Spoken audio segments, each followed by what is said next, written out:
Very well. Ahead of the Edo State governorship election on September 21, 2024, the Independent National Electoral Commission has scheduled several key activities. A mock accreditation will take place on September 10 to test the Bimodal Voter Accreditation System and result uploads. The signing of a peace pact accord will occur on September 12 in Benin City, overseen by General Abdulsalami Abubakar to promote a peaceful electoral process.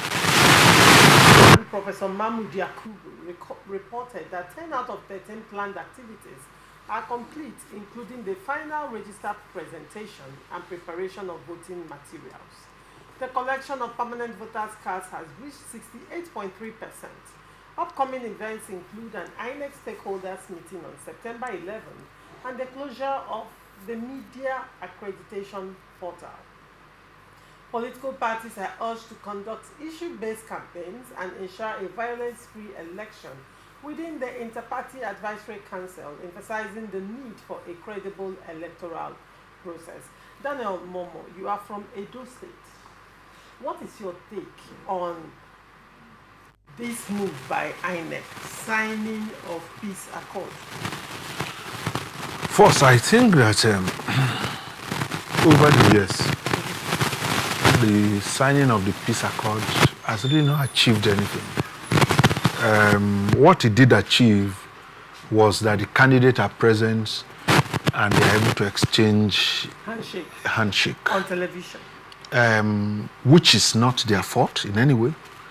I think that the broader piece that needed to be signed is the credibility of the person conducting the elections. That is the major, that is the foundation. And when we came in from a general elections where we were promised heaven and earth, and then but delivered less than that, it causes what? It causes people to feel bad about a process.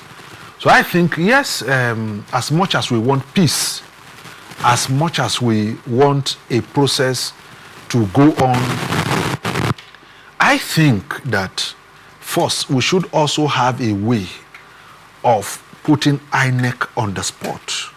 If you are promising that the IRF portal would work, let's see that work. It is not on election day when the expectation is now high, and then it becomes something that we now begin to question.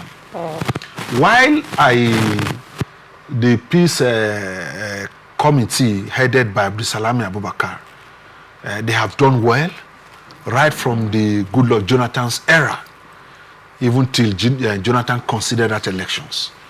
I think they have been true to their calling of always being there for the people and the political parties. But I think for the Edo State, I think there are a lot of things that we need to ask here, which is, are the party themselves ready for a true election? It is not coming to sign, because the indices that is showing in Edo State is that take when they conducted the local government election, a local government election that resulted to people snatching ballot boxes, local government election.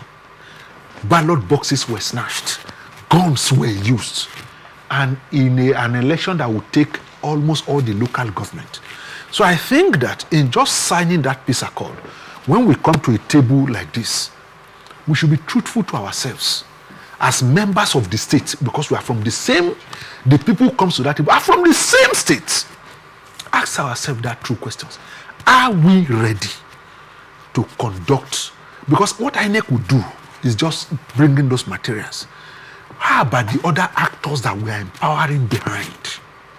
Because just come in and sign that, how do you hold me responsible when there's a violence? How do you hold the candidate responsible? How do we hold the party responsible? And so we should be able to have, if a governorship candidate, for example, is signing a peace accord, if the man is from for example, say Esako West, and there is a violence, because what politicians does is that once they know that he is popular in a particular area, they cause problem there so that that election will be cancelled, because that's what INEC will say. INEC will say cancel that election. So in coming to the table to sign that peace accord, we must ask ourselves genuinely, as Edo State, people of Edo State, do we really want to conduct, do we really want a free and fair elections for the politicians?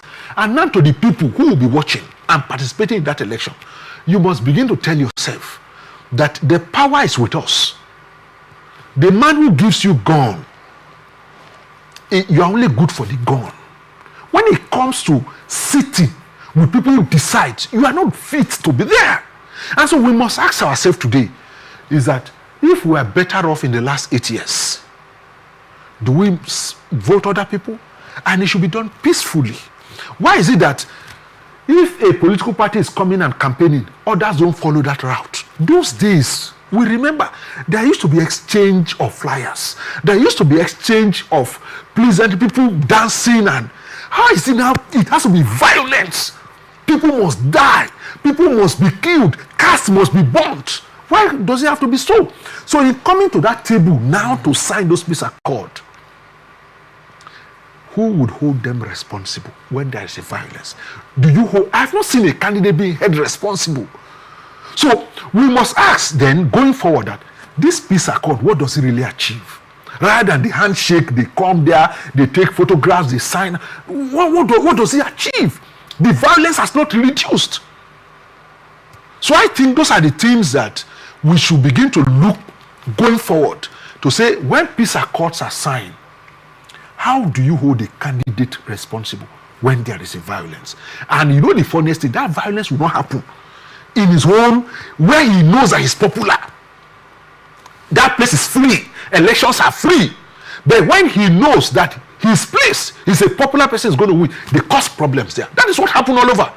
They cause problems. So the INEC said, once there is violence in a particular place, that place is cancelled. That's what they do. But the peace accord cannot hold anybody responsible. It doesn't have that teeth to hold you responsible. Say, okay, violence happened in Edo North, and the candidate who is sponsoring the violence is from Edo Central. How do you hold him responsible? So I think that we need to be truthful to ourselves. Right. I witnessed something. The Ghana election. Do you know that when they finish voting, when I was watching, I have Nigerian blood. I see what we do here. And they finish. It's the normal, that thing like the plastic bucket and all. One person carried it on a bike and he was taking it to the collation center. Nobody followed him. No guns followed him. Nothing. People are truthful to themselves that they know that this man will deliver that box there. Can you do that to a Nigerian? That is the truth. So it is not about the law. It's not about that signing. We must ask ourselves, what kind of society do we want to live in?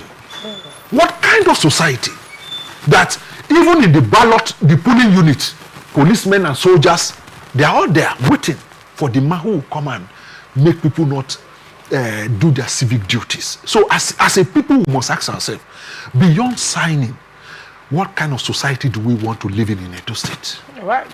Damzi, what is your take on this matter? Yes, my take on this matter is clear. You know, in a lot of quarter, Nigerians hinge the blame only on INEC, but haven't followed electionary processes since 1999 till date.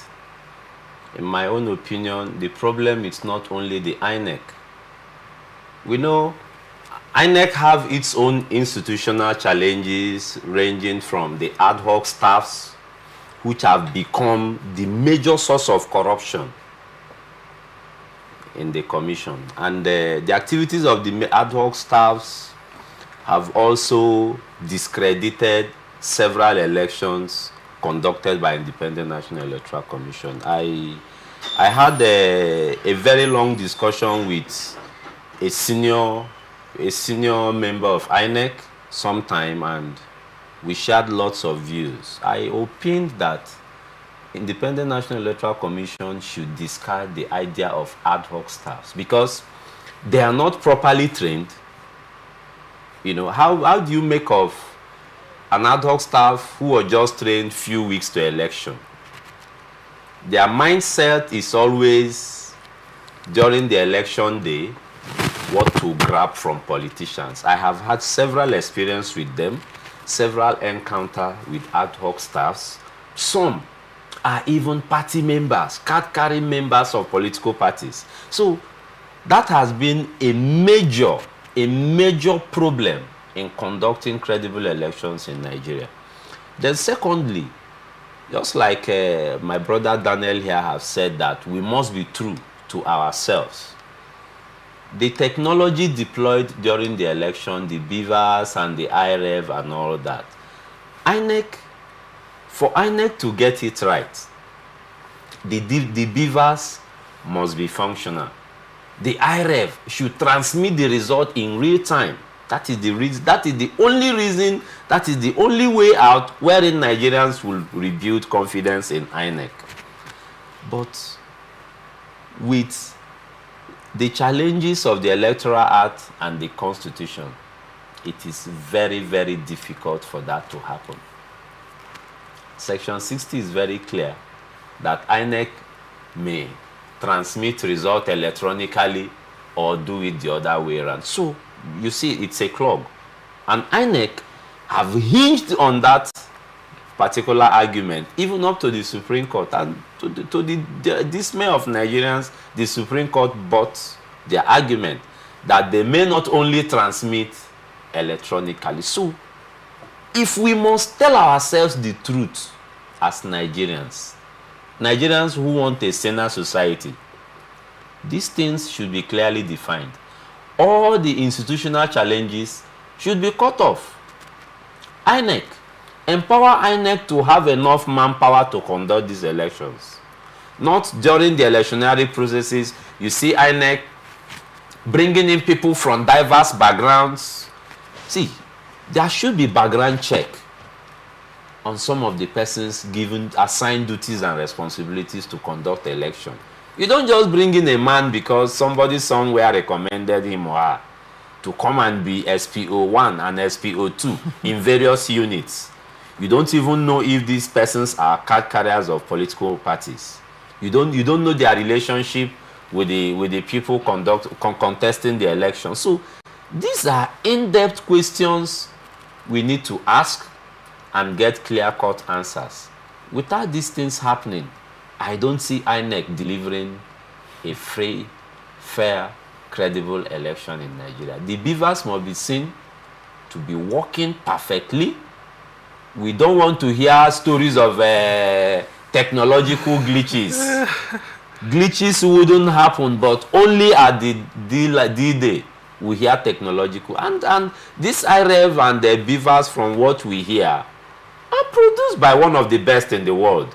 So why is he not giving us best result in Nigeria? I mean, we are Nigerians and we need to just tell ourselves the truth for the interest of posterity.